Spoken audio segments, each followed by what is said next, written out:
Hi, everybody. My name is Rita Crompton, also known as the Inventor Lady. And our topic for today is, do you know the difference between a crystal ball and a dream? And I can tell you that according to Hugh Jackman in The Greatest Showman, it is dreaming with your eyes wide open. And honestly, I've got to stop quoting musicals because I cannot carry a tune in a bucket. However, the point is there. And if you want to see a movie that speaks to the inventing process, watch The Greatest Showman, because there are so many lessons we can learn. He had a dream. He faced all kinds of problems. He went out and he got the people he needed to help him. He built a team. So when you are looking at inventing, right, and you have the aha moment, remember, you're going to need a team. You're going to need help. Dream about it with your eyes wide open. Understand the facts. There is nothing worse than looking into a crystal ball and fantasizing. I don't know about yours, but mine's always cloudy. But when you're looking and you're just fantasizing about, all this money you're going to earn, well, it is not easy. All right. And I don't want to tell you not to have a dream. By all means, have a dream. We are a nation built on dreamers. All right. However, you've got to have your eyes wide open. You've got to understand the steps. If you understand the steps to the inventing process, your chances of success go up exponentially, right? So pay attention to the steps. I was visiting with a gentleman this morning from the U.S. Patent Office, one of the directors over there, and we were on the same page with all of the issues facing inventors, from money to patents to marketing.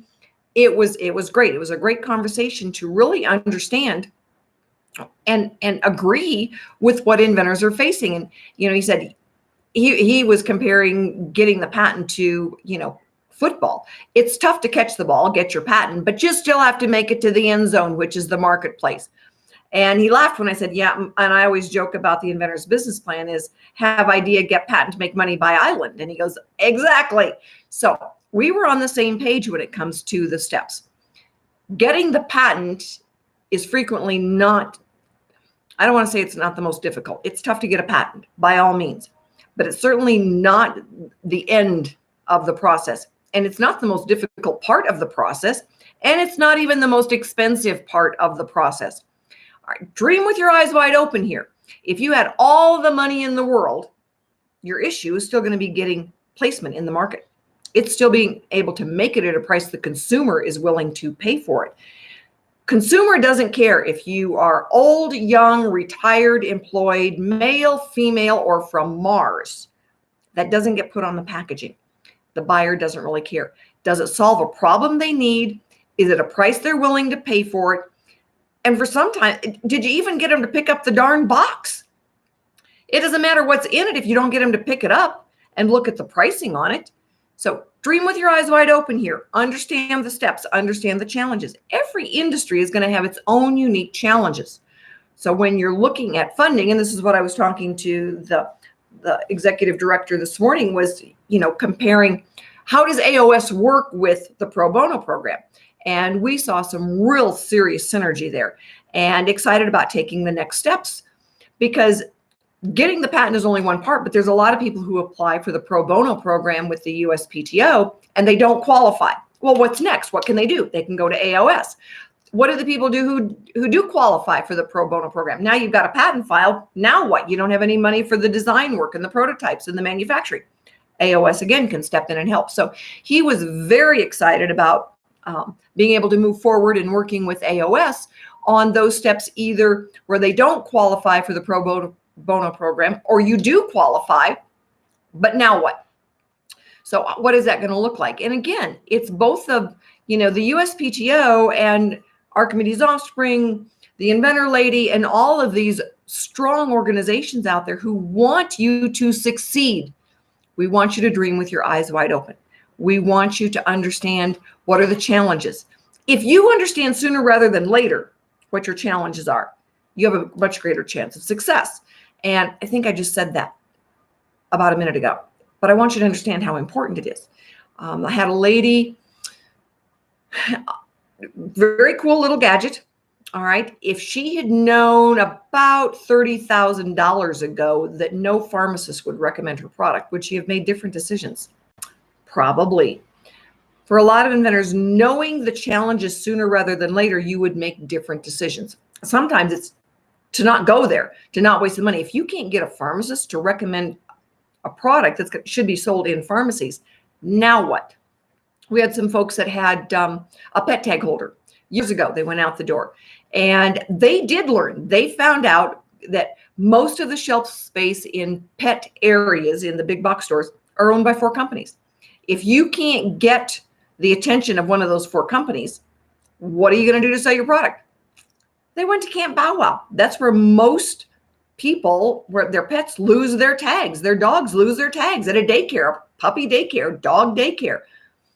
Very interesting, the fact that they'd say, oh, my dog lost his tags. And it's like, oh, you might want to get one of these pet tag holders then. It keeps your tags secure. They got around the barriers, but they found out. Learning what your barriers are, learning what the issues are, sooner rather than later is going to make a big difference in your decision-making process. All right. So one of the things that we do on the Archimedes Offspring as your mentor, and this was one of the things that the director really appreciated, was the fact that, it costs $25 to go through the process. And if you're not chosen for the vetting, we give it back to you.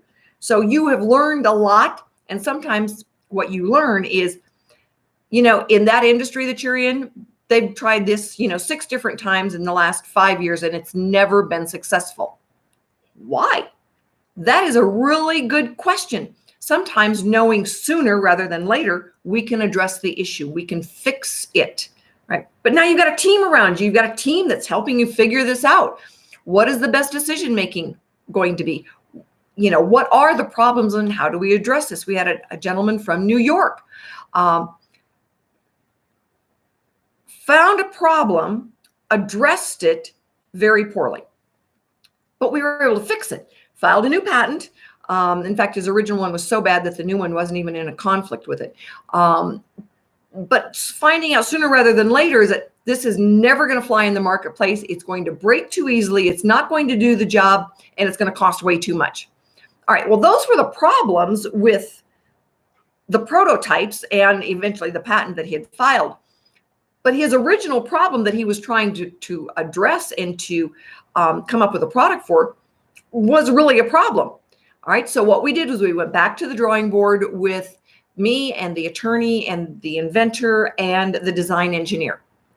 Came up with a great solution, refiled the patent on it, went to town with, now getting something in a price point the consumer will pay. That's always got to be considered in solving the problem. All right. What is the sweet spot on the pricing of this? All right. Well, it's going to be a retail consumer gadget for $10. Well, by golly, you better make sure that you're able to manufacture it, ship it, packaged already for $2, because you've got a lot of costs and expenses that you've got to cover out of that 50 cents that you make per unit. So if it's going to make, in fact, when we're cutting back on that, if it is a $10 retail product, you've got to be able to make it, package, ship it for $2. You'll be lucky if you make $2.50 per unit. Keep in mind the multiple of 5. All right, multiple of 5. And so a lot of times it's in the design work. It's in the manufacturer's design. I did a video last week on this. When you're looking at the manufacturing price versus the prototype pricing, and then that's got to match up with consumer pricing.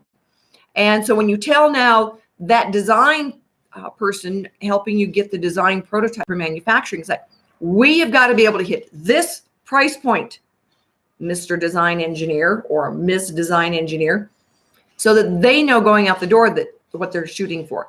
If they know, dreaming with your eyes wide open, they can be much more diligent on what's got to be accomplished. My name is Rita Crompton. I am here to help you. I'm here to answer your questions. I'm here to get you on the right track. I'm here to make sure that you dream with your eyes wide open and not in a cloudy crystal ball. I will be posting again tomorrow, and I hope to see you then.